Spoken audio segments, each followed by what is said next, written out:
Yes guys, how's it going? Welcome back to a new video on another lovely sunny day in Newcastle. What a week it's been, and it's only Wednesday. Madness on Monday night as Newcastle confirmed Champions League football after our draw against Leicester. Fast forward 24 hours, the parties are still going on. In fact, the players were spotted on Osborne Road.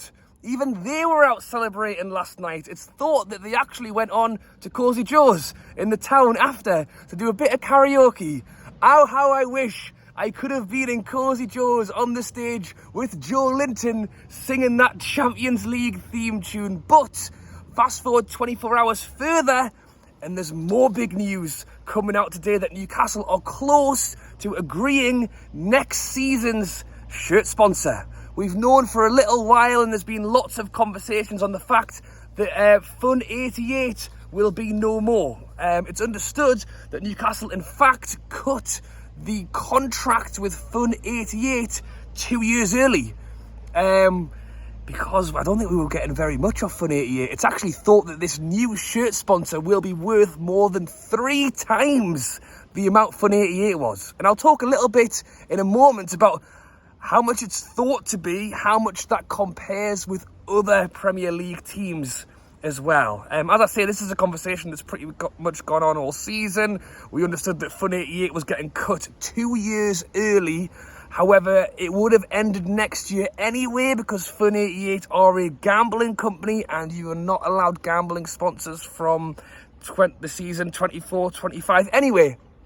It's thought Newcastle will soon be sponsored by Sela, S-E-L-A, a Saudi-Arabian events company is thought to now be the front runner for Newcastle's sponsor next season and to be worth around 30 million a year. Which, as I say, it's understood Newcastle are getting paid 8 million a year off Fun 88. That is more than 3 times the amount.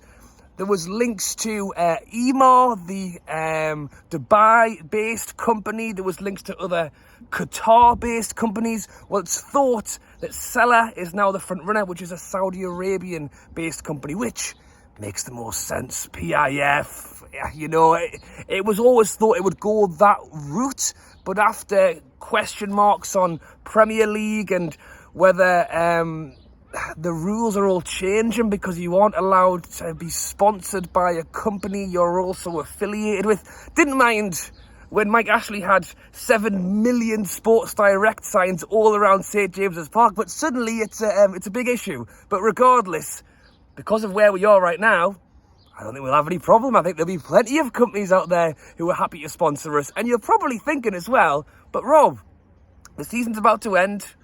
The shirt is likely to be announced in a couple of weeks' time. Why is this not sorted already?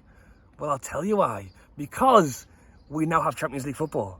And I think the reason there's been a few links to this company, that company, there's the newest link to Sela. Is that nailed on? I'm not sure. It's Sky Sports News who are reporting it. Sky News, Daily Mail are reporting it as well now. Lots of reports coming on this one as being the front runner.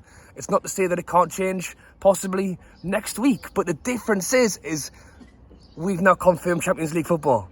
And I tell you what, I think it's definitely going to help us get that little bit of extra money in the pot when we can now offer these shirt sponsorships global TV, as if the Premier League TV wasn't big enough to now also be offering Champions League TV is big, and I think that's going to be a real big help in getting those pennies. So how does it compare to other Premier League teams? How does it compare to other shirt sponsorship? Well, as I've mentioned already, Newcastle are thought to have been making around 8 million from Fun 88 on a very long-term deal that was put in place by the previous ownership. I'll actually say now as well, by the way, it's understood to be around 30 million a season.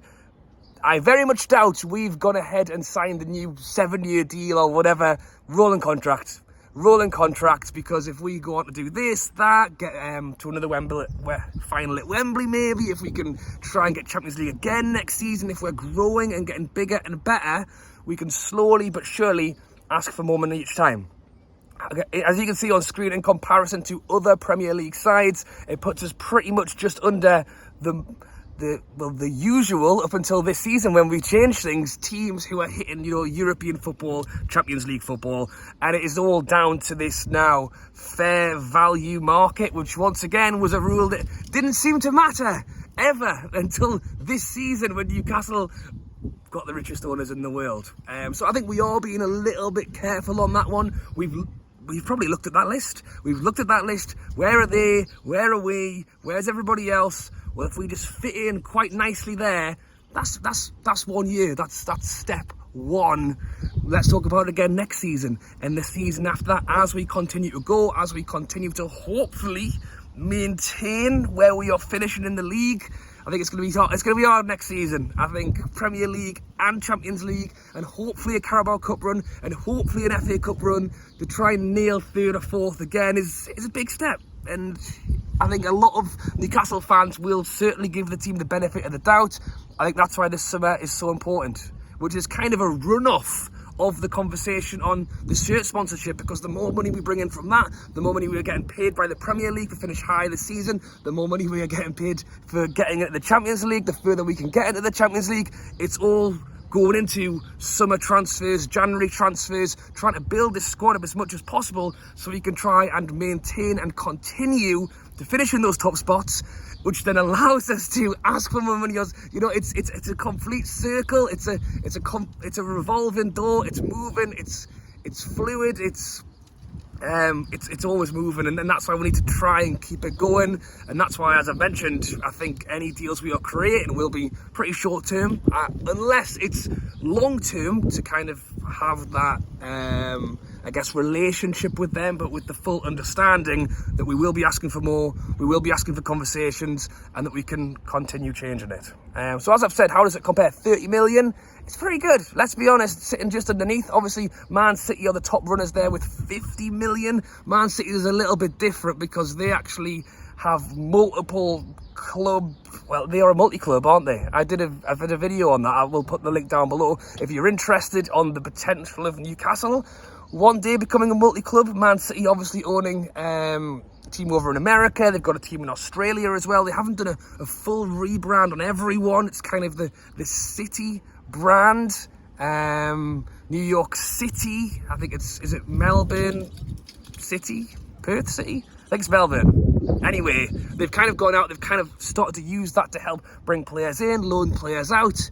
It's very interesting, and it's potentially something Newcastle could do. But anyway, as you build the brand, as you build the number of teams, what it also allows you to do is ask for more money, because you're not just sponsoring Man City, you're actually sponsoring a whole host of different teams that takes you down a different route. But as I say, that's the big news coming out today. Newcastle are ever closer to nailing on this shirt sponsor, and as I say, it's just another step forward. It's a good week.